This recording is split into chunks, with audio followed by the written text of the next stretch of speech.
Emerging from the underworld, Odysseus carries the burden of prophecy. This chapter of our video transitions from supernatural terror to a profound psychological test, a battle of human restraint against irresistible temptation. Honoring a sacred promise, the crew returns to Circe's shore to lay Elpenor to rest. Amidst the funeral rites, Odysseus shares the dark truths gathered from the dead before preparing to return to the sea. Circe imparts a chilling, prophetic roadmap for the perils ahead.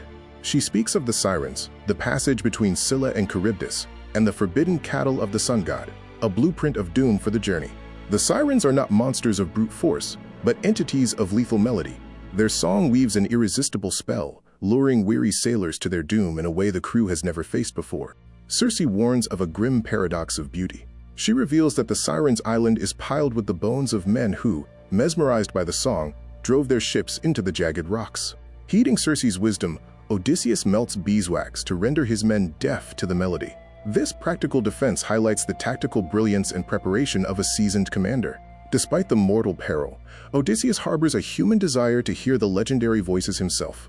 It is a profound vulnerability, an insatiable thirst for experience that haunts even the most cunning hero. Odysseus devises a compromise between desire and survival.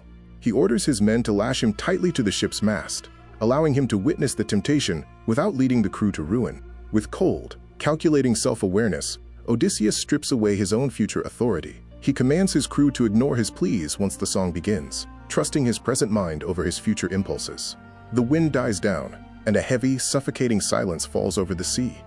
As the jagged coastline emerges from the mist, the deafened crew grips their oars, pulling rhythmically into the heart of dread. The haunting melody reaches Odysseus alone. It is not just music, but a customized promise of glory and universal understanding, an ethereal lure designed to shatter the strongest human mind. Reason evaporates under the spell. Bound by the ropes, the great hero thrashes in desperation, his eyes wild as he gestures for his men to set him free to join the void.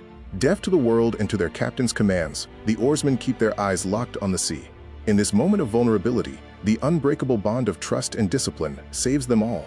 Seeing their leader's frenzy, two crewmen rise to lash the ropes even tighter. They honor the man he was before the madness took hold, proving the ultimate power of loyalty. Slowly, the beautiful voices fade. The ship glides out of the danger zone, a triumph secured not by force of arms, but by meticulous foresight and unbreakable unity.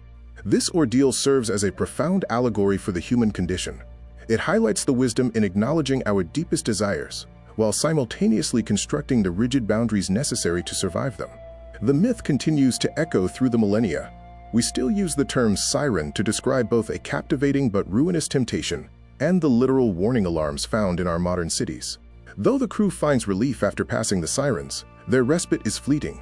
The dark prophecies of Tiresias loom, reminding them that the ocean's most difficult trials have only just begun. Approaching a treacherous bottleneck in the sea, Odysseus faces an impossible maritime dilemma. Two gargantuan threats wait on either side, forcing a choice where salvation and sacrifice are inextricably intertwined. Ahead lies a new nightmare.